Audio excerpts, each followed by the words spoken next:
Alright, sino rito excited ka na you're here this afternoon? O yung mga hindi nagtaas ng kamay, hindi excited, na kayo magagawa. Okay, nandito tayo. So for the next 3 hours, layo ng biyahe niyo sa Pangasinan, susulitin natin, alright? So thank you so much for coming. So, what is a church? Ako, na-encourage lang ako because church isn't just an event you show up to. It's actually a family you belong to. Every time I hear people, I go to church. But you see, church are the gathered people of God. Mga anak ng Diyos. Tingnan mo yung katabi mo. Mukha bang part na ng church yan? Mukha bang anak na ng Diyos yan? Yung sungay na itago ngayon. Okay, so mamaya paglabas may buntot yan. Ano? But seriously, you see, as part of the church, we're here to gather, to encourage one another. At kanina, yung music team, and they sing that song, nakaka-encourage, right? So, and in line with that, medyo lumalaki yung ating church, kaya we want people to join our teams. Okay, meron tayong worship team, may admin team, may digital missions, may tech, may logistic team.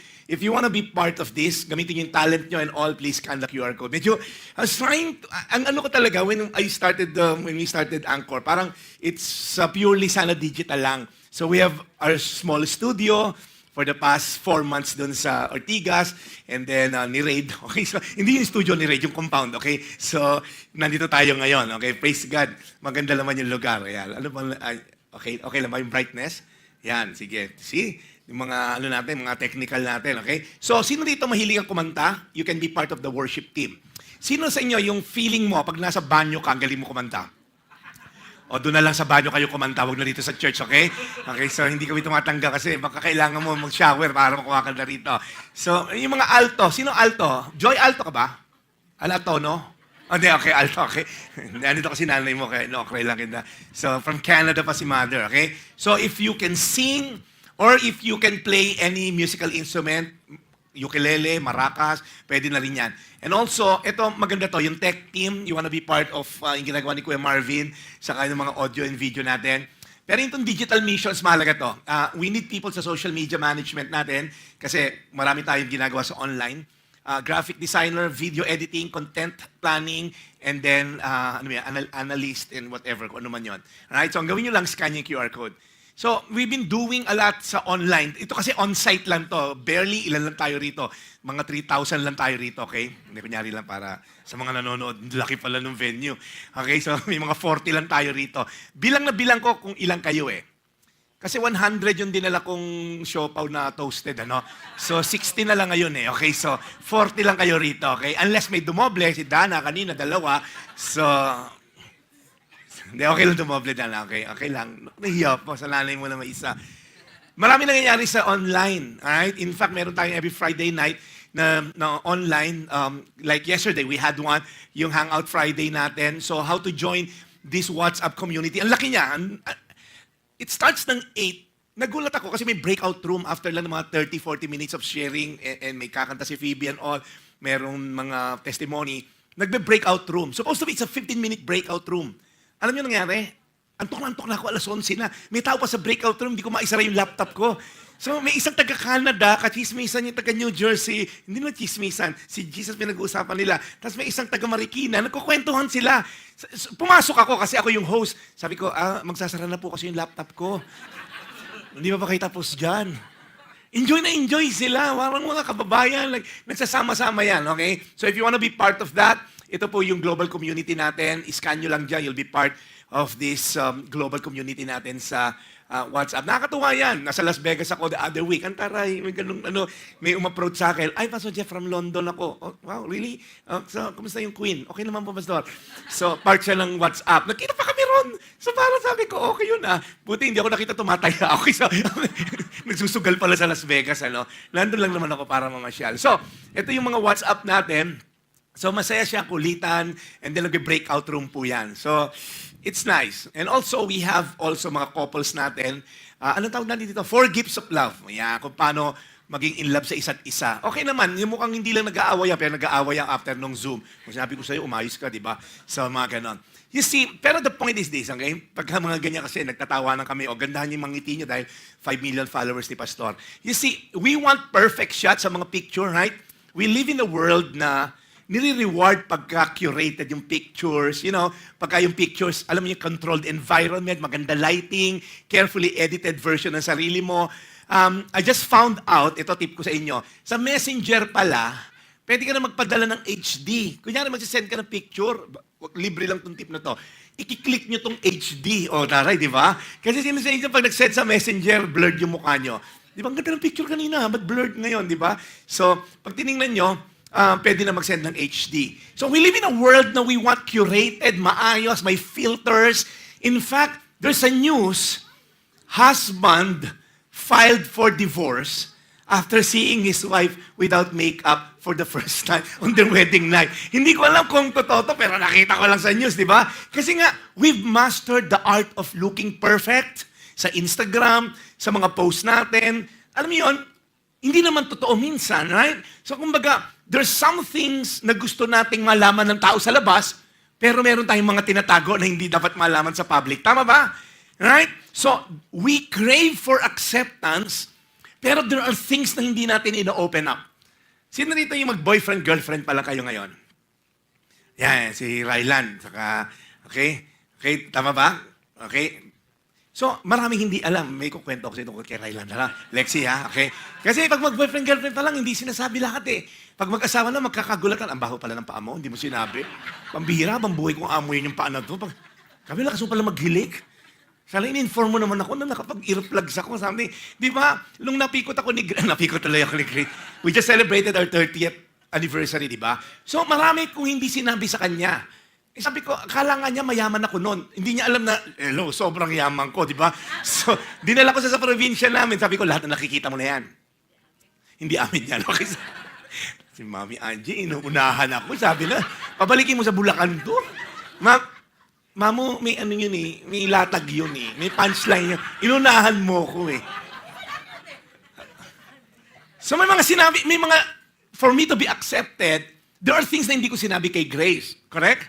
Right? Ikaw, Rael, maraming kang di sinabi dyan kay Len, di ba? Ngayon pala nalaman ni Len yung iba. Alam niyo, ano ka nun, di ba? So there are things na you want to be loved and accepted, pero you withhold some information. Correct? So here's the thing, right? We want love, but we edit our lives before someone knows about it. You curate our lives, we protect our image, we manage how people sees us, alright? Kaya nangyayari, alright, yung mga mayayabang, ang sinasabi, keep it together. You should look perfect. Di ba pag Instagram, pakita tayo, mga congressman and all, kailangan buo pamilya, pero 3 kabit pag wala na sa picture, di ba? So, fear says, don't let them see that, kasi baka iwanan tayo, baka masira tayo. Yung shame naman sinasabi, you don't belong in this community, you don't deserve that. So here's the thing, bakit may mga front tayo and we don't want to go all out? Right? What if the very thing you're trying to hide is the exact thing Jesus is waiting to heal? You're trying to hide yung kasalanan mo, pero nung pala si Jesus gusto niyang pagalingin ka dyan. You're trying to have a front dahil yung pride mo says, baka maliitin tayo ng mga yan pag di tayo nagyamang. Makita natin na may kaya tayo. The very place where we try hardest to look perfect, yung pamilya mo, pinapakita mo sa mga social media mo na perfect ka halos, most of the time, it's the place we are most broken. The very place we try hardest to have a facade na we're perfect, we're good, oftentimes that's the very place we are broken. And maybe the Lord wants you to be fixed today. Gusto ni Lord ngayon, ayusin yung buhay mo. Amen? Sino dito naniniwala ka may ayusin pa si Lord sa buhay mo? Sino yung sinungaling? Hindi ka nagtaas ng kamay. Okay, very good. Okay, itong class ko ngayon lang. Alright? And that's the reason why we're having this series, Close Encounters. Over the next weeks, we're gonna go through different people's lives and stories. Last week, kay Nicodemus kay Zacchaeus tayo.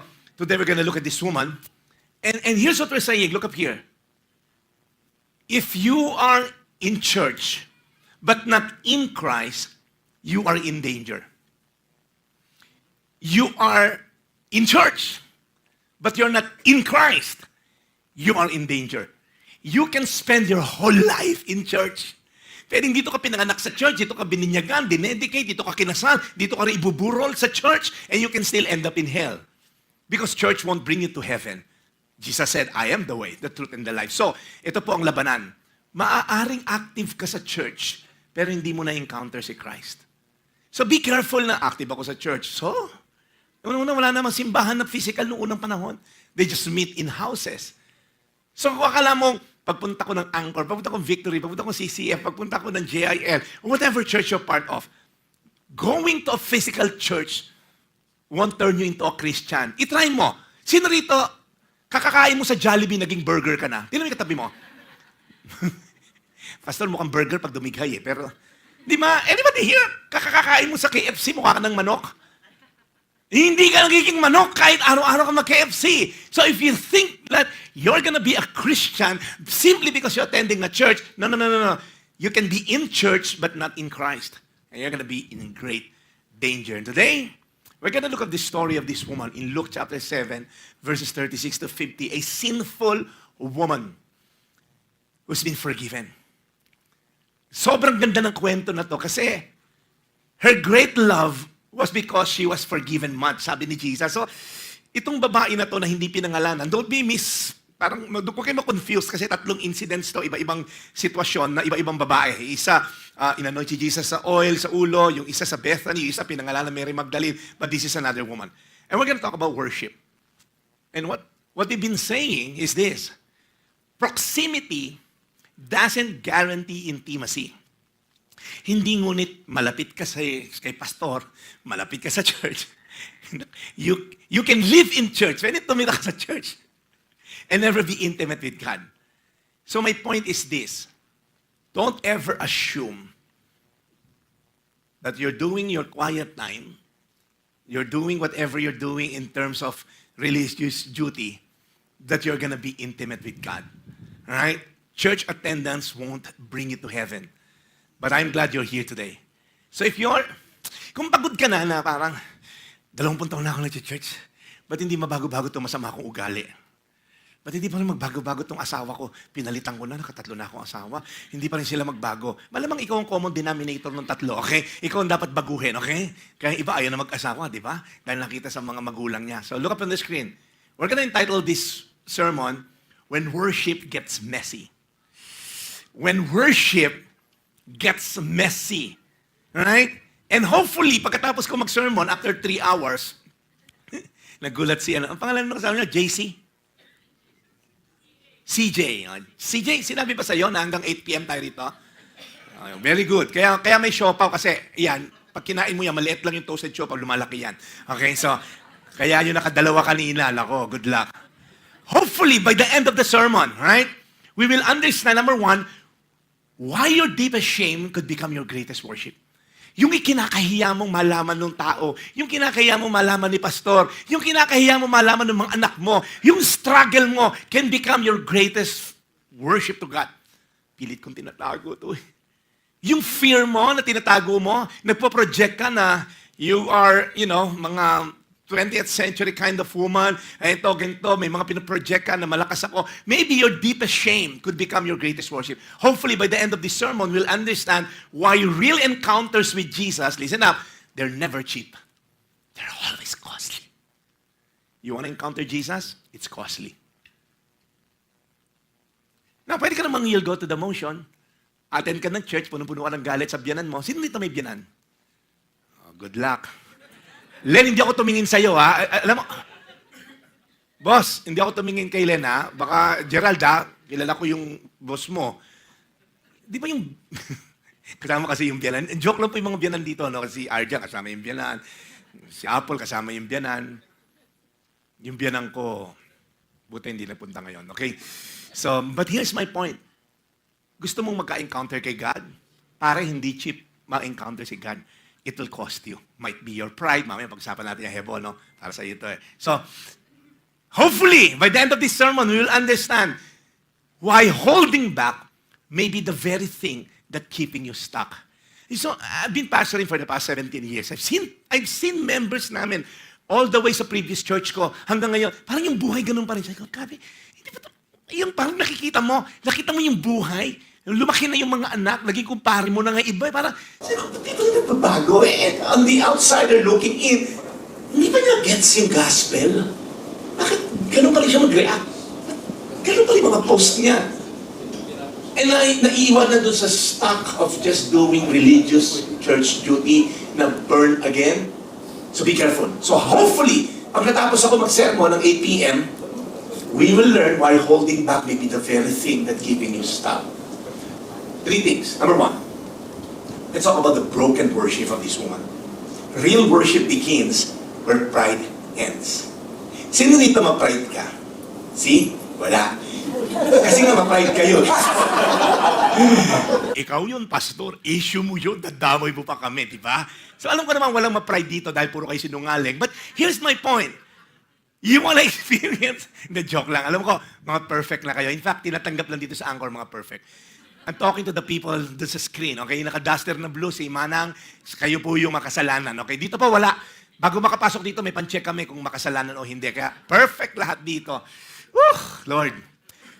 Let's look at the story, right?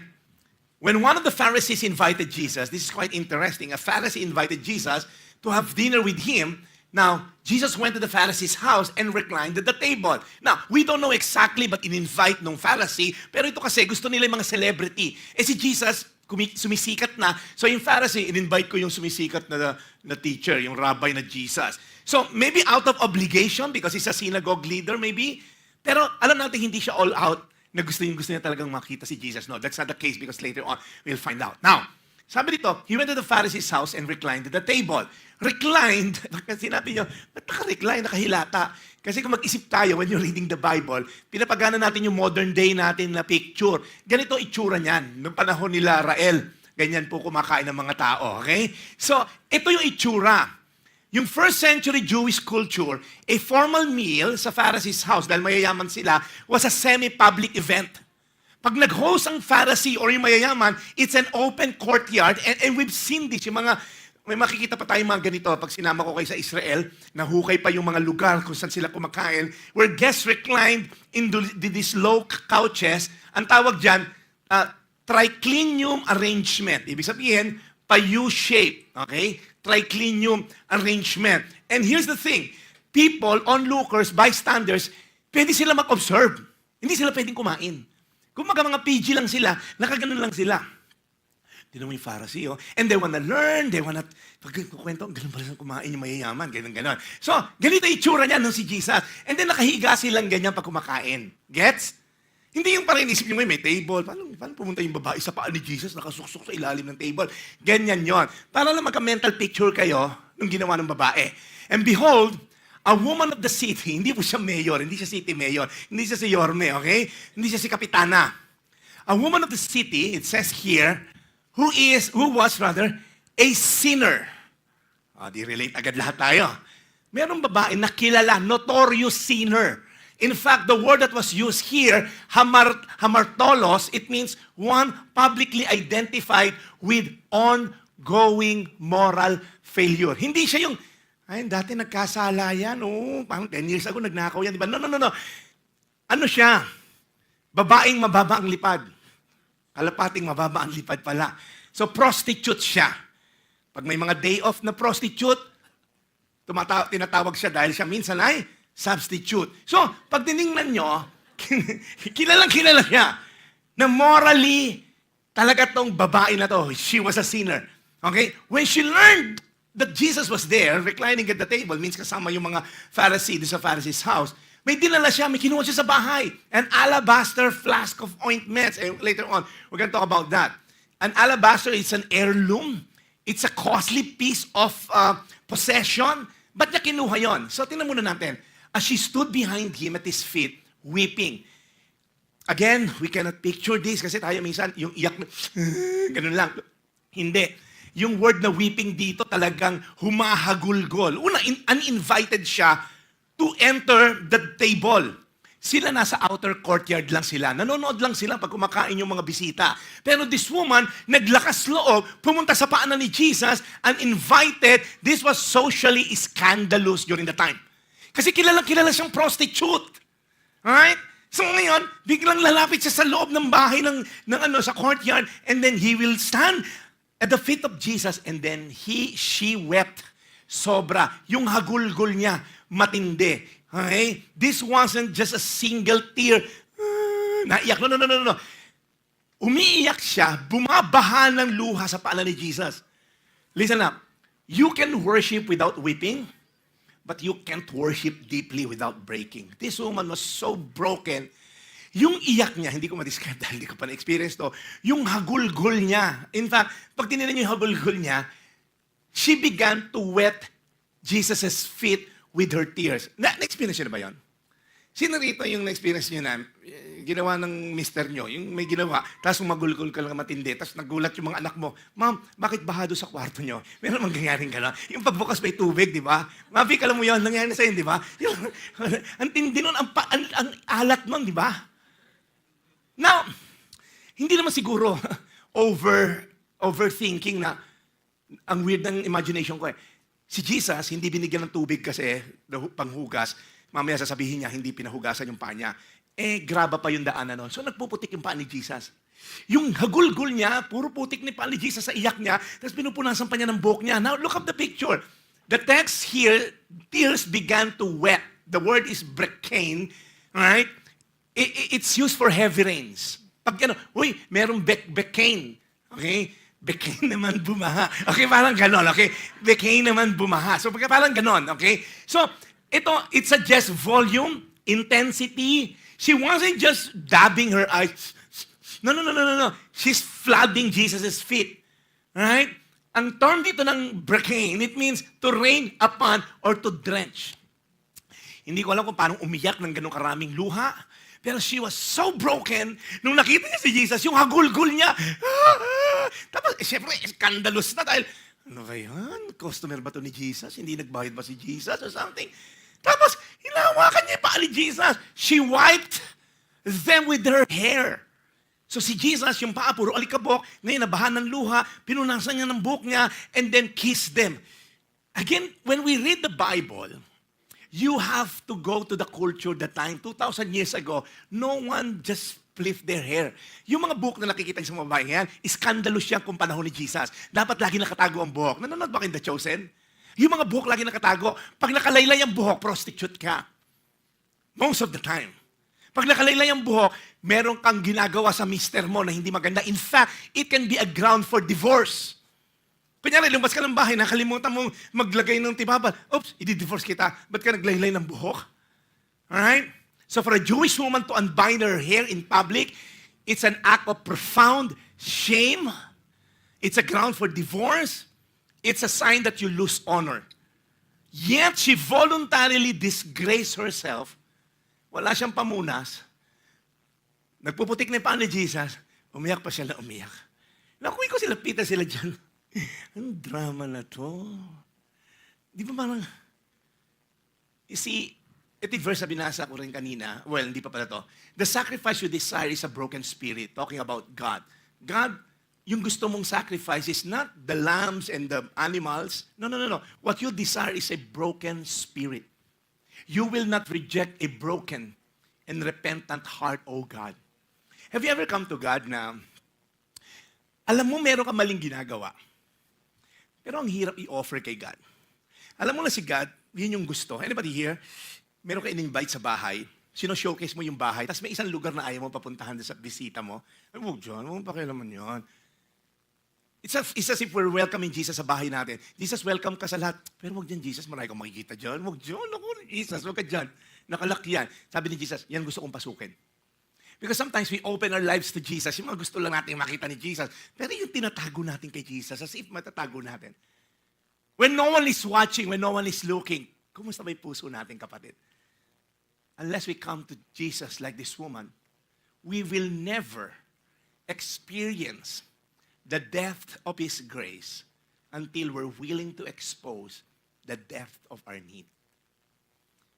I don't know. Sometimes kasi we come to Jesus, baka you're like me. Puro hiningi natin, puro temporal. Tingnan nyo. Tingnan yung mga prayer requests. I've been pastoring for 17 years. Pag binabasa ko yung mga prayer requests, lalo na sa former church natin, sa mega church that I pastor, puro temporal. And there's nothing wrong with that. Healing, makagraduate ng college, makapunta sa ganito, pera, business, BYD, Tesla, makapag-aral sa TESDA, ang dami lahat puro, pag tinitingnan mo, puro temporal lang. Bibihira yung makakita ko na maborn again ang biyanan ko. Yung taray, no? Yung maborn again yung kaopisina ko, makapag-share ako ng gospel, may ilan-ilan. Pero it's always the need. It's always temporal and physical need and material need. Mapasolar yung bahay namin. Taray. Anybody here? You come to point na, Lord, tanggalin mo naman yung pride ko. Lord, tanggalin mo yung pride ng mga to. Sa mga nanonood dyan. Lord, tanggalin mo yung pride nung nasa kabila ng TV. Have you ever prayed, Lord, tanggalin mo naman tong yabang ko. Tanggalin mo naman yung galit ko sa kapatid ko. Tanggalin mo naman yung unforgiveness ko, Lord. Lord, tanggalin mo naman tong lust ko na to. Ang hirap, ano? Questions. Can you recall a moment when you're completely honest and vulnerable before God? Yung talagang, Lord, hindi ko kaya to. Labanan natin to, Lord God. Or maybe you come to God with all facade. How did it affect your worship? Alam niyo yung totoong worship, you come to God broken and also next time you come to church to worship. Or next time you open your Bible, mamaya o bukas, pag nag-quiet time kayo, Lord, ang hirap talaga sundin na to, Lord eh. Pero nasa Bible yan, Lord. Kaya gagawin ko. Let's finish this. Broken worship. Real worship begins where pride ends. As long as you're prideful, you will have a hard time worshiping God. When you feel entitled, Lord, nag-tithes ako, i-bless mo naman, Lord. Lord, nagsimba ako, i-bless mo. Lord, matanggap ako sa trabaho. Lord, ma-promote ako, nagsisimba ako. No, it's gonna be something na hindi ma-experience apart from being humble before God. Number 2, this is a costly worship. Everyone say costly. Ito binasa natin kanina, si David, I will not offer to the Lord that which cost me nothing. By nature, we want maximum impact with minimal cost. Tama ba? Kasi gusto natin lagi magtipid. Gusto natin makamura. Gusto mo yung maximum impact, minimum cost. Tama ba? Be practical. And sometimes ginagawa natin yun sa pag-worship kay God. Parang subscription kind of faith lang. Lord, tuwing Monday lang ako mag-quiet time sa'yo. Okay? Low commitment devotion. Sometimes we tip God. Sino sa inyo rito? Yung parang feeling mo, tinitipan mo lang si God. Dun sa States, di ba, parang fortune tip. So, tinuruan kami nung host namin. Pag pinaforce kayo mag-tip, sabihin nyo lang, we're not from here. Di, ito na, no? Hinihinga kami 15% tip. Sabi ko, no English, no English. Nag-tip pa rin kami. Sabi ko, sana inuwi ko yung kaldero nila eh. So, sometimes gusto natin makatipid, ina-apply natin kay Jesus. We want all the full blessing, pero ayaw mong ibalik yung hinihingi ni Lord. Gusto mo yung blessing, ayaw mo yung sacrifice. See, sa mga nanonood, dito pa wala. Perfect ko kasi dito sa studio audience natin. Ano? Pero kayo na nanonood, di ba parang feeling natin minsan, I want this, I want that, I want this, I want... Pero sabi ni Lord, have you ever asked God, Lord, ikaw, anong gusto mo sa akin? Kasi sometimes we think walang gusto sa atin si Lord na kunin. No. Maraming gusto si Lord sa yung hingin. Hingin niya yung pride mo. Hingin niya yung fear mo. Hingin niya yung insecurity mo. Right? And be careful. Tapusin na natin natutulog na iba. Sabi dito, and lastly, after niya umiyak, nabahanay pa ni Jesus, pinunasan niya ng buhok niya, and then pinaghahalikan niya pa ni Jesus, pinuhos niya yung perfume. Ano ba yung perfume na yan? Ito yung mga nahukay na mga alabaster jar. An alabaster jar, this is a pale kind of mineral that's soft enough para makarve. The Greek word perfume, it means alabastros, yung perfume base.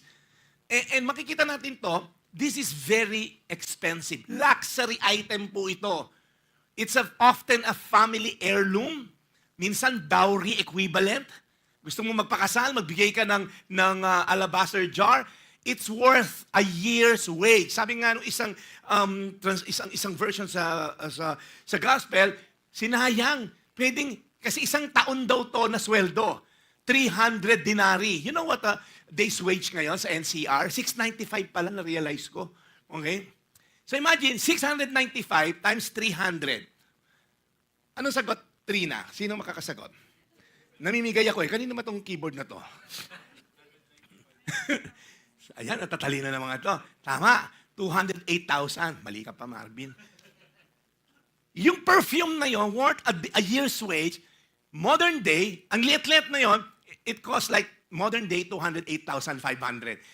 That's all she's got. That was her retirement fund, her dowry, her safety net. In a culture na walang bangko, walang social security, walang SSS, walang pag-ibig, itong jar na to is her future. And she broke it, hindi na siya mababalik. One-time use lang to. Pag binrake mo siya, yung nard na laman no na perfume na sobrang mahal, aamoy sa buong bahay, and then, hindi na, wala na. Gamit na siya. And she poured it at the feet of Jesus. Sabi ni David, hindi ako magsasacrifice kay Lord ng walang value. Yung lip service, it's easy to say, Lord Jesus, I love you. Ano sabi ni Jesus? You call me Lord, Lord, but you do not do what I say? I don't know you. So be careful. Because sometimes, hallelujah, praise the Lord, born again ako. Sabi ni Lord, wag mo makipag-flirt sa opisina mo. Ba't lang ipag-flirt ka, may asawa ka na. Ikaw naman, God, tinitingnan ko lang kung may asim pa ako. Sabi, Lord, yung manok na yung palay na lumalapit sa manok. Sino rito yung feeling mo ganon? Pag nahuli ka na misis mo, gawin ka tinola, loko. Yung parang feeling mo, yung small compromises, wala namang mawawala. Text-text lang naman. Kumusta ka na? Kumain ka na ba? Buwa-muwa, chup-chup, yari ka dyan. Sabi ni Lord, itigil mo yan. Surrender mo yung lust mo na yan. Surrender mo yung pride mo na yan. Because when you come to God, and you just do the motion of going to church. Sabi ni Lord, sayang, nagbihis ka na, hindi mo ba ako in-worship? You call me Lord, Lord, and do not do what I say. Question. Ito, sagutin niyo to. What is my alabaster jar? The thing I have been withholding that Jesus is asking me to pour out. Ano yung sinasabi sa'yo ni Jesus? I-give up mo yan. I-offer mo sa akin yan. Ano isang bagay na alam mo, ito talaga hinihit ni Jesus eh. At yung magsisimba ka, ito na lang si Pastor, tatamaan na naman ako. In fact, kaya wala iba rito. Sobrang tamang-tama na. Nanonood siya ngayon. Sabi, at least Pastor, na-immute kita. Hello. Pass forward dyan si Pastor. Dito wala kayong choice. Hindi nyo ako hindi nyo ako kayang i-mute dito, pre. Alam ko kalakas nyo. But seriously, lahat naman tayo may dinidil si Lord eh. Ang labanan lang, nabobroken ka ba pag dinidil ka?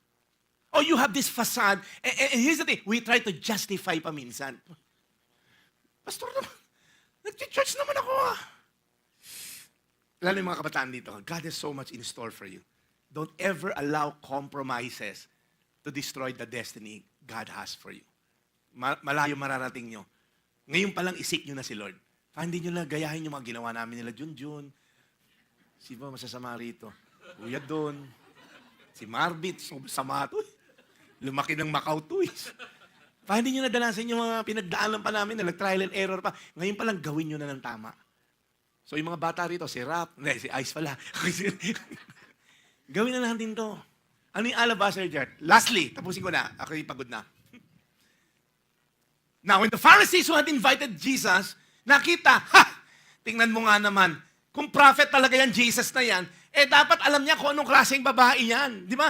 Kasi they're trying to trap Jesus. And now, sabi niya, wala tayong ginawa. In-expose na niya yung sarili niya. If he was a prophet, he would have known what kind of woman this is who's touching him. Kasi itong mga to, they thought sin is transferable by touching, by communion, by being in one room. Kaya hindi sila sumasama sa mga sinful. Kaya yung mga tax collector, mga Gentile, ay nila kasama. So pag nahawakan ka ng Gentile, magmayroon sila mga cleansing, whatever. Alright?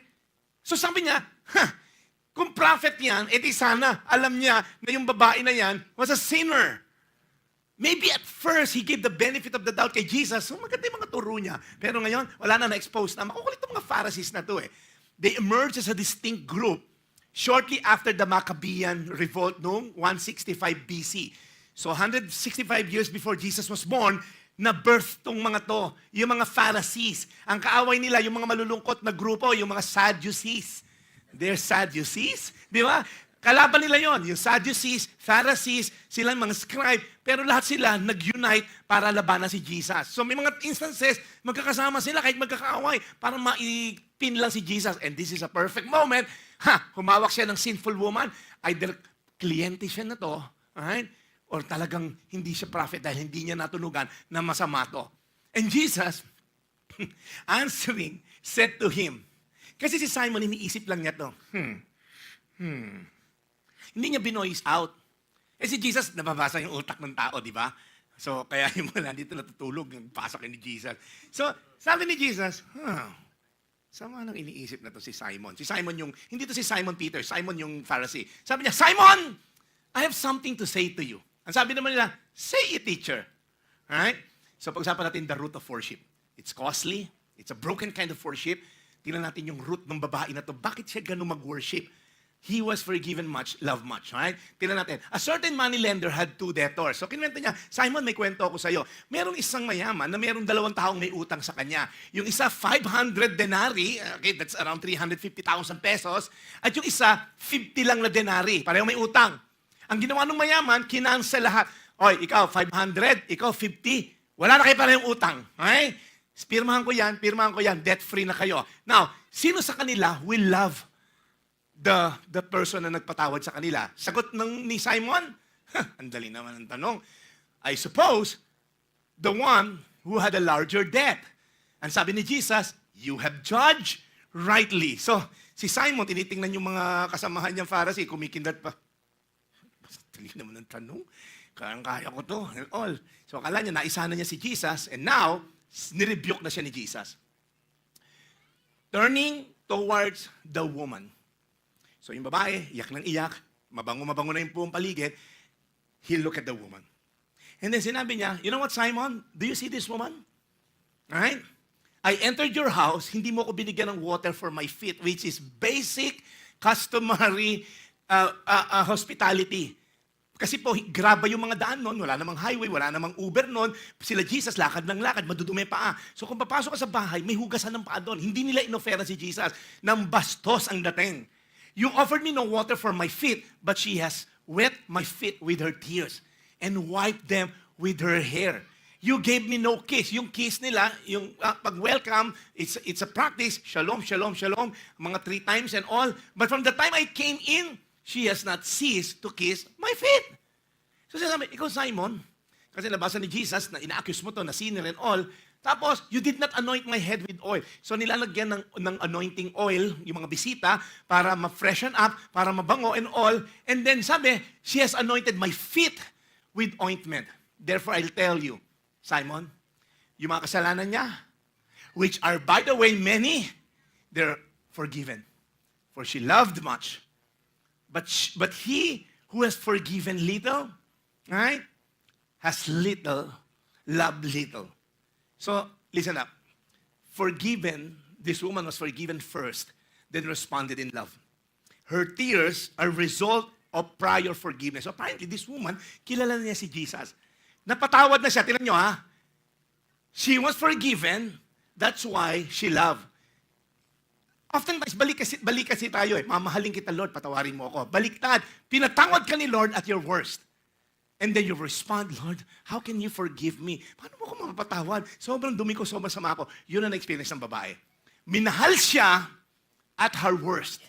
That's why yung response niya, iyak lang siya ng iyak. How can I not love this Jesus? Tayo, baliktad tayo kasi eh. That's why this worship is messy.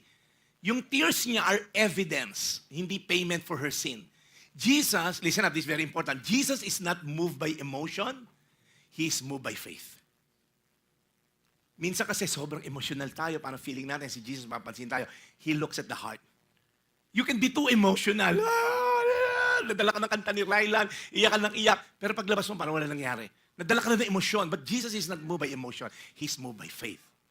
He's not even moved by needs. Kasi kung si Jesus moved by need, ang dami nangangailangan sa Africa.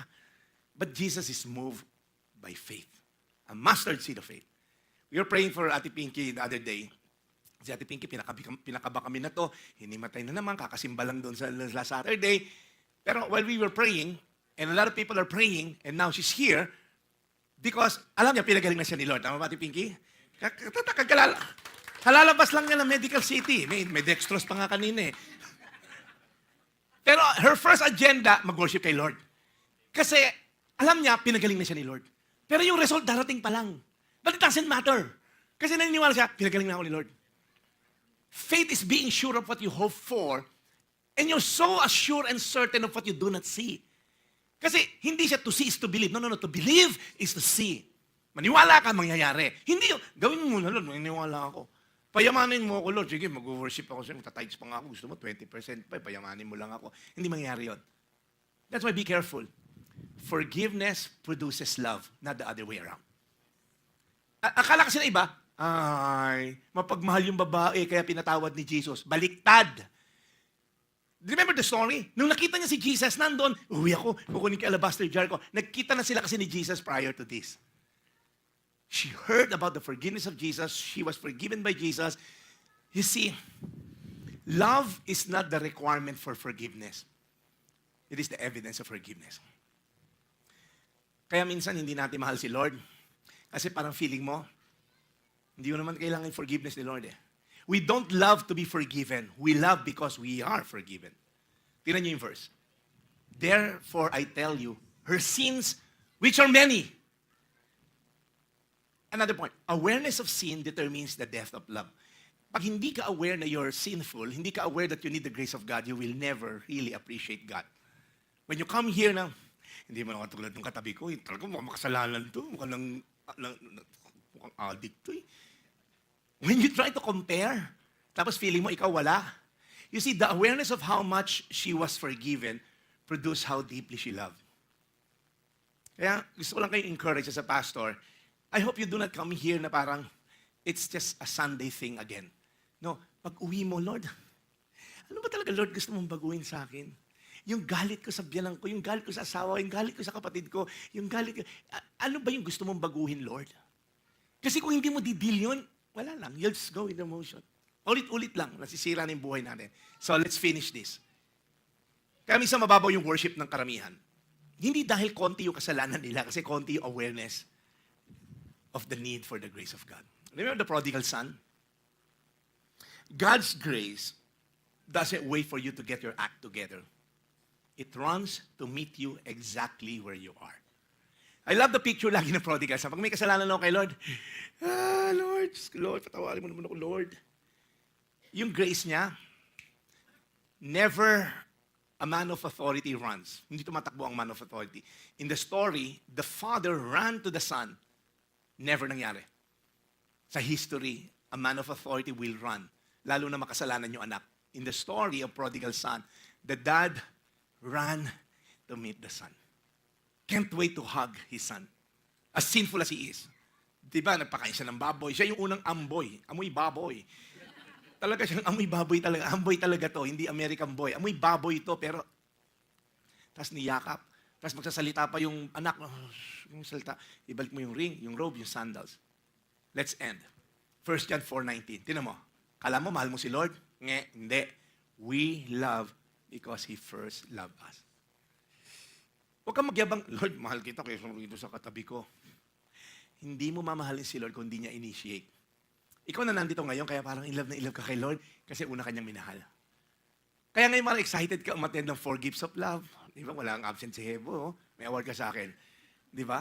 Parang, saan nagkagaling yun? Kay Lord galing yun. And you'll stay humble, Lord, I want more of your love. But he who's forgiven little, loves little. Let's end. Minimizing grace leads to minimal love. Hindi ko naman kailangan ng grace ni Lord. Siguro sila kailangan nila, Lord. Kasi pastor ako, Lord. Hello. Binigay ko na yung buhay ko sa'yo. Makidlatal ako dito, di ba? When I feel conceited and prideful, arrogant, nagpastor nga ako, hello. Then that's the end of my career. Guys, every day, pagising mo, lumuhod ka kay Lord, kailangan ko yung grasya mo sa araw na to. You'll be surprised. You have so much peace and joy facing life. When you downplay your need for grace, you dilute your capacity to love. Ang taray, ang ganda ng English ko, di ba? ChatGPT yan. Na seriously, pag sinabi mo, Lord, di kita kailangan. Alam mo yung pagmamahal mo, konti lang din. Kasi feeling mo hindi mo kailangan ng love ni God, ng grace ni God. Kaya I want to encourage you. let's end. Ito, short parable lang to. Bibigyan ko lang kayo ng konting ano. Naalala niyo yung kwento na to? Nirebuke ni Jesus to, this is a parable, to some who were confident of their own righteousness, yung mga mayabang, anak ako ng Diyos, mahalaga ako, blah, blah, blah, and look down on everyone else. May sinabi si Jesus, there were two men na nagpunta sa temple to pray. Yung isa Pharisee, yung isa tax collector. So sobra contrast, di ba? Sabi ng Pharisee, he stood by himself and prayed, God, I thank you. I'm not like other people. Mga robbers, evildoers, adulterers, or even like this tax collector. I fast twice a week, give a tenth of all, nag-oomad pa to, yung 1 meal a day. Okay? So, pero yung tax collector, nandun siya sa sulok lang ng temple. He stood at a distance. He would not even look up to heaven. Sobrang iyang-iya siya. But beat his breast and said, God, have mercy on me. I'm a sinner. Now, yung isa, nandun na sa harapan mismo ng templo. God, buti hindi ako makasalanan tulad ng mga tax collector na yan, masasama yan. Ano sabi ni Jesus? I tell you that this man, rather than the other, went home justified before God. Why? For all those who exalt themselves will be humbled, and those who humble themselves will be exalted. My hope and prayer, lahat tayo, we're gonna sing a song later on. Yung, alam mo, ang sarap pag hindi ka mayabang kay Lord. Yung, Lord, lahat to wala, lahat tong kwenta. Yung marriage na to, wala to, Lord, mararating kung wala ka. Yung iluluhod mo kay Lord every day, you'll find grace. Sabi sa Bible, His grace and mercy, they're new every morning. I want to end. Worship might be messy. Pero ano ending? Sabi ni Jesus, your sins are forgiven. Your faith has healed you. You know the word peace, the word shalom, it means there's completion. It means there's nothing is broken. It means nothing missing. When you say shalom, it means nothing broken, nothing missing. Ang daming tao, nothing is missing pero everything is broken. Natatago sa Europe ngayon, parang ganon. Yung parang mga ibang tao, walang sira pero ang daming nawawala. You know when God bless us, there's so much blessing. Walang kulang, walang sira. Tingnan nyo, hindi sinabing your crying has saved you. Hindi sinabing your wiping of my feet saved you. No. It has nothing to do with what you do for God. It's your faith that saves us. Praise God. What are you willing to break for you to be made whole? Ano isang bagay na, Lord, 50 na ako, Lord. Ano ba itong pinag-ano ko sa buhay ko? Ayusin ko na, Lord. Mag-worship na ako sa iyo. Ano isang bagay na sinasabi sa'yo ni Lord, anak, pasagin natin yan. Come to me, and I'll make you whole. It's an invitation. Let's all stand. Come to me. Come to me, those who are weary. Come to me. And maybe you are here today and you feel like, Pastor, I don't want to be in a cruise control mode. Parang church, okay na ako dito. Lord, I want to excel. I want to take the next level, the next challenge of faith. I want to be used by you. Gusto ko, Lord, gamitin mo ako. Gusto ko, Lord, baguhin mo yung marriage ko. Baguhin mo, Lord, yung pamilya ko. Baguhin mo yung parenting style ko, the way you want me to parent my children. So, even ng mga taong nanonood ngayon, if you're watching and you feel like this message is for you, we're gonna pray today. We're gonna break some alabaster jar today. We're gonna give that something that's so precious, ayaw mong bitawan. We're gonna lay it before God today. Amen? Tigilan natin yung paglalaro ng church. Tagal na niya nagsisimba. Hindi pa rin nababago ni Lord yung gusto niyang baguhin sa iyo. Ngayong araw na to, babaguhin ni Lord yan. Let's bow down our heads. Lord, we commit this time to you. Lord, nakaka-relate kami sa babae na to. Pero Lord, iba yung response namin minsan. Meron kaming condemnation and guilt. Na dahil makasalanan kami, ayaw namin lumapit sa iyo. Pero Lord, iba siya. Kaya hanggang ngayon, pinagkukwentuhan pa ang buhay niya 2,000 years after. And millions of people have been encouraged ng storya niya throughout history. And today, may ini-encourage kang isang tao, dalawa maybe, dito sa bulwagan na to. And even to the people watching online. You're encouraging them to break that alabaster jar, to break what they treasure the most that you don't want in their lives. You are trying to break right now in the spiritual realm, Lord, in the name of Jesus. You're breaking that pride in the name of Jesus. We rebuke that. You're breaking that fear, that anxiety. We rebuke that in the name of Jesus. You're breaking, Lord God, that generational curse of womanizing in the name of Jesus. You're breaking, Lord God, the broken family after generation, one after the other. Puro broken family, broken family. You're breaking it right now in the name of Jesus. Lord, you're breaking yoke of slavery sa addiction right now. Lord, we rebuke that in the name of Jesus. Whatever addiction, Lord God, ang nag-hound sa kanila, it's been holding them, Lord God, paralyzing them, imprisoning them, in the name of Jesus, nire-rebuke namin, Lord. Tanggalin niyo po, Panginoon, ang mga kapit na to, ng mga addiction sa buhay nila. Father, right now, we're offering it before you. We don't know how to do this. We don't know what will happen after this. But one thing we do know, you can make us whole. We're worshiping right now. We're glorifying you right now. We're lifting up to you right now. Lord, in the name of Jesus. Lord, we come before you. Lord, we come before you. Lord, tanggalin niyo po, Panginoon. We rebuke, Lord God, whatever we treasure na hindi karapat-dapat, Lord, sa paningin mo. We are offering it before you now. We're crying on the inside, Lord God. We're weeping. We're crying. We're broken. Lord, you do not desire sacrifices, Lord God. What you desire is a broken spirit before you. So, Panginoon, patawarin mo kami, Lord God. If we're just going through the notion of church, Lord, may this be a divine intervention sa mga nanonood, Lord, ngayon, sa kanilang mga tahanan. Sa nanonood sa kanilang mga cellphone, nasa gym, nasan man sila ngayon, sa kotse, Lord, in the name of Jesus Christ, touch them right now. Heal them right now. Break them right now so that they can be made whole. Father, in the name of Jesus, we're singing this song to you, Lord. We want to be still before you. We want to be still before you. As we are singing this song, I want you to talk to God. Lord, tagal kong binibaby na to, Lord, ibigay ko na nga sa'yo. And watch how God moves. Let's just worship this through this song. We're gonna end now. Let me just struck by this verse. When Jesus was dying on the cross, it says, forgive them. You see, the forgiveness that God extends to us is not cheap. Right?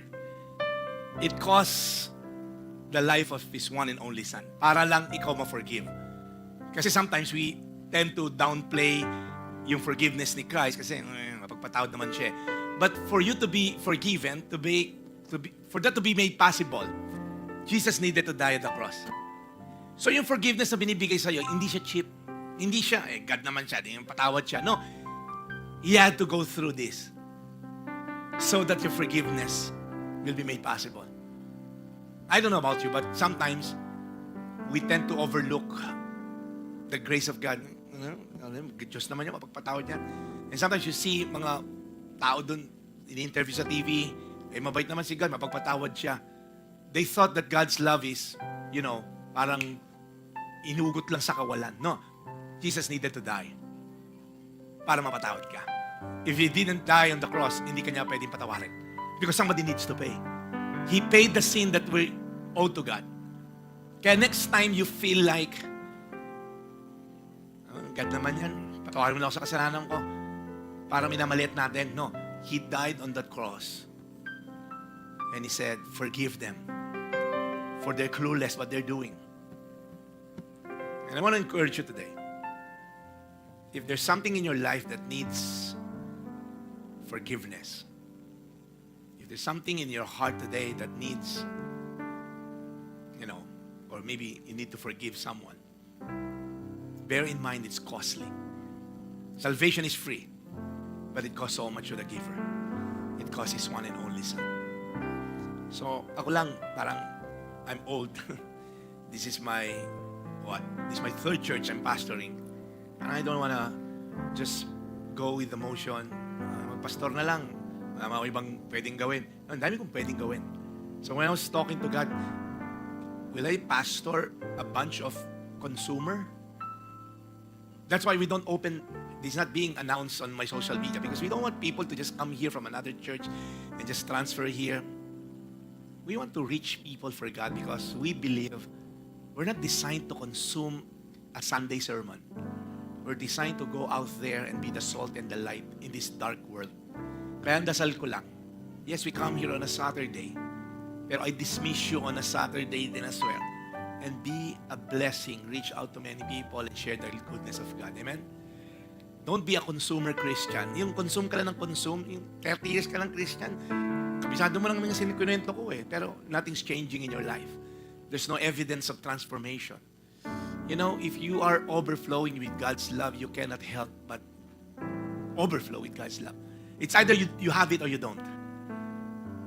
It's like squeezing an orange. Pag piniga mo yan, orange juice lalabas yan. So kung wala kang love ni God, puro hatred lumalabas sa'yo, it means you're full of hatred. That's why I want to encourage you today. Your salvation was made possible because Jesus died on that cross. It's not cheap. Don't ever trade God's holiness with cheap alternatives. Lord, we thank you. Napakabuti mo, Lord, sa buhay namin. Lord, we invest so much coming here. Time, resources, energy. Pwedeng natulog na lang kami. Pwede si Ate Pinky, nagpahinga na lang sa bahay. Kakalabas na sa ospital. Pwedeng iba rito, nag-online na lang kami. Okay naman online. Pwede namang di na kami nag-park. Layo pa ng dilakad namin. But Lord, we're here today not because we want to go to church, but we want to encounter your presence. And Lord, as we do so, Lord, baguhin mo naman kami. Yung mga hindi karapat-dapat sa puso namin, Lord, tanggalin mo na, Lord. So that we will not come here every Saturday na parang paulit-ulit lang. Nag-i-enjoy dahil nakikita mga kaibigan, magdi-dinner after. But Lord, we're not after those things. We're after you. Kasi Lord, ma-enjoy namin ng church pero hindi ka namin na-encounter, walang kwenta, Lord, ang church. We might be in church but not in Christ. We are in great danger. So Lord, today, as that woman encountered you, Lord, ma-encounter ka namin. Huwag kami maging consumer lang, Lord, dito sa church na to. But become producers, disciples, reaching out to the lost. We honor you, Lord, today in Jesus' mighty name. Amen. Amen. Amen.